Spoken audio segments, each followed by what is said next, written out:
काय सांगाल आज तुम्ही या ठिकाणी जल्लोष केलेला आहे?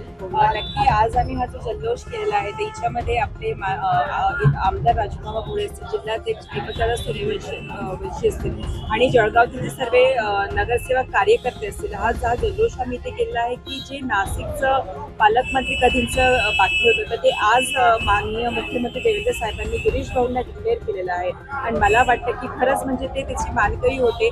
गेल्या तुम्ही बघत असाल तर कधीपासून गिरीश भाऊंचं नाशिकमध्ये जे कुंभमेळावा आहे येत्या म्हणजे काही आपल्या पुढच्या वर्षात जे येणार आहे त्यासाठी सातत्याने ते काम करत होते. पण आज कुठेतरी जाऊन आपल्या महायुतीने जे न्याय दिलेला आहे आणि जे पालकमंत्रीचं पद आहे गिरीश भाऊंना मिळालंय त्यामुळे उत्साहाचं वातावरण आमचं आपल्या सर्व जळगावचं भाजपच्या कार्यकर्त्यांमध्ये आहे. आणि आज आम्ही हा एक जल्लोष इथे आम्ही केलेला आहे. तुम्ही आज या ठिकाणी जल्लोष केलेला आहे काय? आज भारतीय जनता पार्टीने ते जल्लोष केला. सर्व आमचे कार्यकर्ते, महानगराध्यक्ष दीपू असतील, महापुरते असतील, गटनेते, सर्व नगरसेवक पदाधिकारी आहे.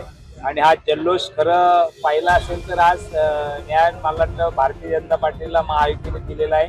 आमच्या राज्याचे आदरणीय मुख्यमंत्री देवाभाऊ यांनी आज पालकमंत्री नाशिकचे डिक्लेअर केलेलं आहे. खरं पाहिलं असेल तर नामदार आमचे नेते गिरीश भाऊ हे पालकमंत्री सारखंच काम करत होते नाशिकमध्ये. पण मला वाटतं शेवट आपल्याला एक अर्धा प्रोटोकॉलनुसार जे पद लागतं ते आज खरं घोषित झालेलं आहे. पण रायगडचं पण झालेलं आहे आणि इकडचं नाशिकचं पण झालेलं आहे. हा खूप दिवसापासून वेट अँड वॉच आम्ही तिला चालू होता. पण त्याला मला वाटतं खरं न्याय मिळालेला आहे. आणि नक्कीच बहुतेक कामच करत होय. पण आता भविष्यामध्ये अजून ताकद मिळणारे कुंभमेळावा असेल किंवा जे नाशिकचा विकासाचं डेव्हलपमेंट असेल त्याला नक्कीच मदत होणार आहे.